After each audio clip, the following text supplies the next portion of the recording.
Welcome to Disability Clinic, where healthcare goes to the doctors. I'm your host, Dr. Van, and I got the chance to catch up with an old friend from high school. My guest tonight is a writer and private investigator in Washington, D.C. Before that, he was a teacher, and before that, he was just another kid in my algebra class. Please welcome Mr. John Petrilla. So, John Petrilla. Yes, indeed. We haven't seen each other since 2017. That was the 10-year reunion. Oh my gosh. 4 years ago, which is bonkers. We're so old. So I was kind of thinking about okay, so what am I going to want to talk about here in terms of sharing my experience as a person with a handicap and or disability.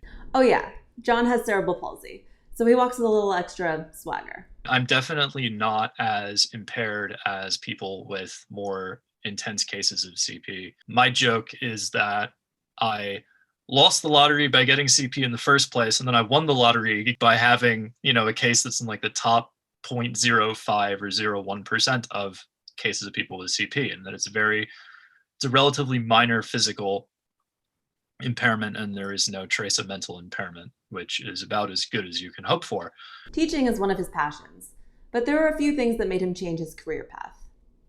A very common piece of advice I was given was, especially since you are A, white boy from Ward 3, B, you have a physical handicap, do not teach on the other side of the river, because beat up.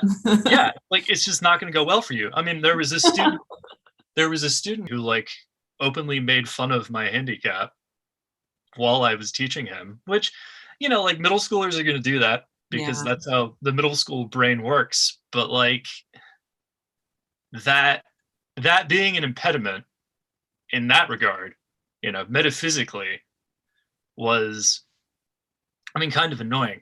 Now, granted, that was, to put it lightly, that was before COVID hit. So once that all happened, I was incredibly grateful that I had not gone all the way into teaching, because teaching in DCPS is, or anywhere really, but especially in DCPS, is trying at the best of times, just because of the conditions under which you're working, trying to do that remotely during a pandemic. It's just I have no idea how the people that I've worked with are grappling with that. Even though John has a relatively mild form of CP and a lot of privileges as a straight white male. He's a white male with hair, Lemon. Sky's the limit. He still faces challenges that people in the able-bodied mainstream take for granted. Funny thing is, even in my circumstance, there's still ways in which the world will assert its able-bodied majorityness over you. And it happens in very small ways that are subtle and easy to forget about until you run into them again. Just the way structures are built. Every time in the before times when things were normal and I would go to the metro, the escalators at Tenleytown terrify me. They're really scary. They're so long and Let's take a look at these things.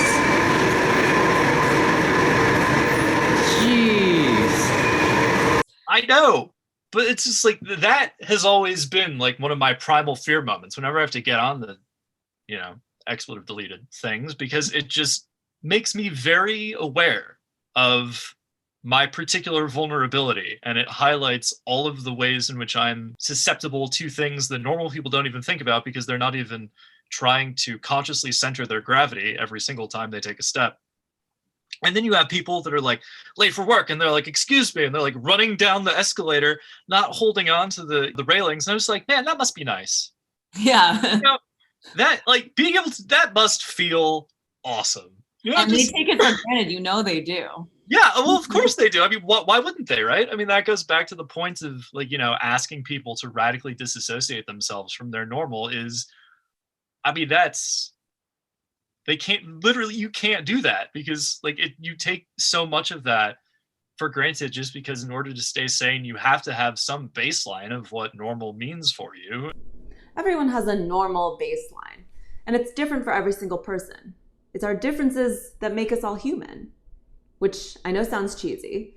So I asked John about what happens when people confront him about how his normal baseline clashes with the mainstream. You referred to yourself as not a physically able person, but I've Right. seen you walk. Like you don't need any help walking, for example.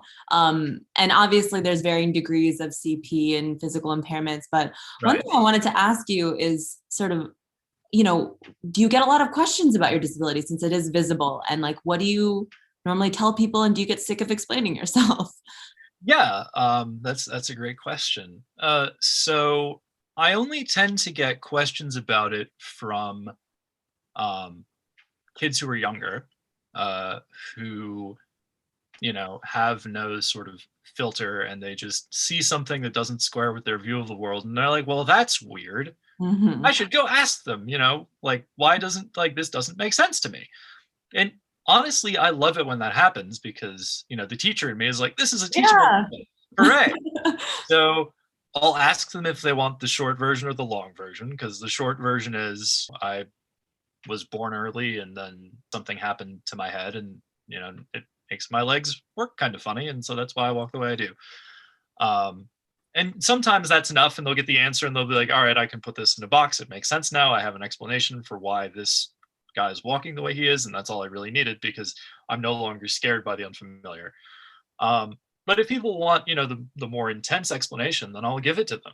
I sympathize with this because it's different for every person. I mean, some people, if you broach the topic of whatever their handicap or disability is, it's unpleasant for them and they won't want to talk to you about it. And they're not in the interest of spreading awareness. You're just like, But for me personally, I mean, if anyone wants to know, I'm always happy to tell them because the more people know about it and the more you put a human face to something, the less abstract of an issue it becomes.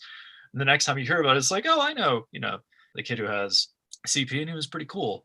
We're about to discuss an uncomfortable truth, but by recognizing it, we're hoping to change it. I feel like a lot of the times, people are afraid of what they don't know. And if they see someone with a physical impairment or they look different or whatever, if they don't understand it, I think, human nature, they're going to automatically be like, okay, I'm going to stay away from this. That's negative. Maybe that person's not as good as me or whatever. Yeah. And I think that's what I'm hoping to kind of turn around. Or I think that would be the first step. I think that's a more realistic goal of changing that. No, absolutely. I mean, I think you're totally correct that there's a visceral response, sort of, a there but for the grace of God go I kind of way, where you see somebody and just like, man, like I'm glad that is me. And I will freely admit to the internet, on the record for all time, that I've also had that response when I've seen people with more severe physical handicaps or disabilities than my own. Like sort of the very visceral lizard brain reaction is like, woof, like Mhm. I know I have it bad compared to mainstream normal, like physically able people, but I'm not there, which is counter blessings. Like, Yeah, that's normal. It's normal. I but think everyone goes complex. through that to a Yeah, certain degree.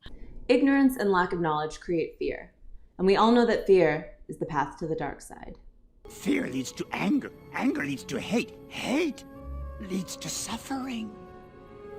I mean, a lot of people I've talked to in my time don't even know, like what cerebral palsy is or how it's caused or what it does. But like, if there isn't even a broad popular consciousness of like what these issues even are, you can't deal with the logistical concerns of how to effectively build an infrastructure to treat these diseases if you're stuck on square one of raising awareness of what they are in the first place. Clearly we need better PR people because there's certain right, exactly. This one of the big reasons why I wanted to do this, in addition to having a chance to talk to you because it's been way too long.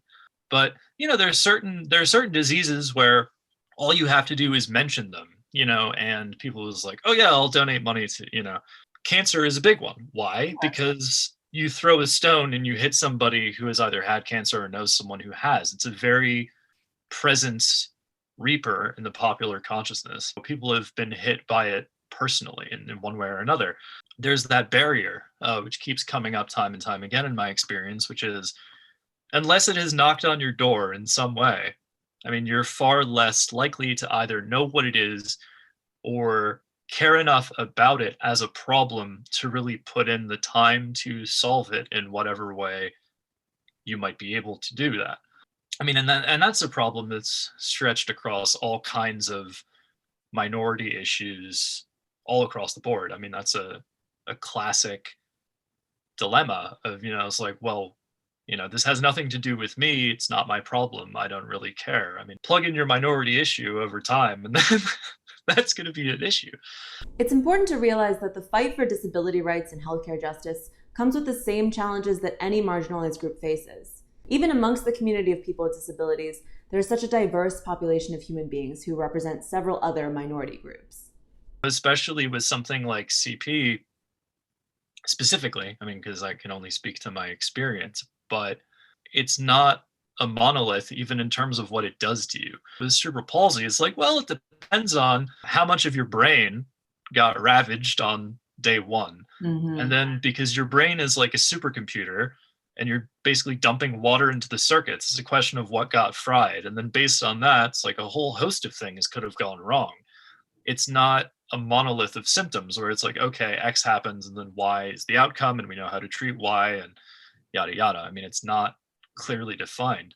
Yeah, absolutely agree. It's a little bit different for everyone. There's like 3 or 4 major types of CP. And even though it's like one insult, maybe lack of oxygen around the time of birth, because it happens so early in life, it affects you for the rest of your life. And as you grow and as you learn things, like it impacts every aspect of your functioning. So I totally agree that it's complicated to understand and it affects everyone slightly differently. But 2, if you don't know someone with CP or if you've never encountered that or had a reason to care about it, there's no motivation to learn more about it, even though I think it's a real human issue, like just like minority issues, race issues, like ultimately they're all human issues that we're dealing with and differences between different people.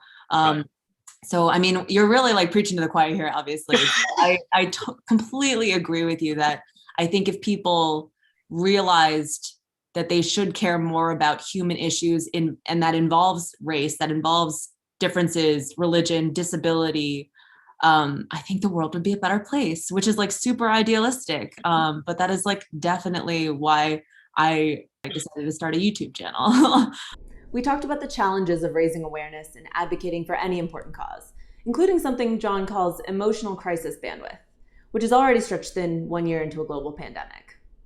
Part of the issue also is just sort of emotional crisis bandwidth. I feel like people have the mental and emotional capacity for like 2 or 3 cataclysmic things at a time, right?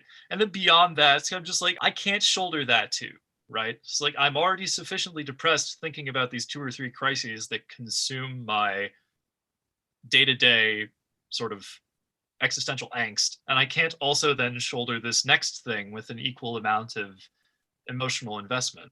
And then someone's like, oh, hey, also, by the way, physical disabilities and handicaps are really terrible. And maybe, you should also worry about that. It's like, look, man, I carry enough just waking up in the morning. I don't have the space to also be out marching for people with, cerebral palsy or spina bifida, which I have an immense amount of sympathy for that. You can only reasonably expect compassionately for people to handle so much in terms of negative emotional load before they're just like, look, out of conservation of my own sanity, I can't entertain this other thing that is wrong with the world. I mean, I think if we started fixing, no biggie, but if we started fixing these deeply rooted systemic inequalities and things that are wrong with the way our culture functions, that would be one less thing to kind of have on the plate. And then when you start taking those off, it's like, okay, so I no longer have to worry about being somebody who is, neuroatypical or somebody who's somewhere out of the mainstream on the gender or sexuality spectrum. Now I can think about, okay, myself as an able-bodied person, how do I interface with people with disabilities? Mm-hmm. But I mean, that's like, it's a big ask.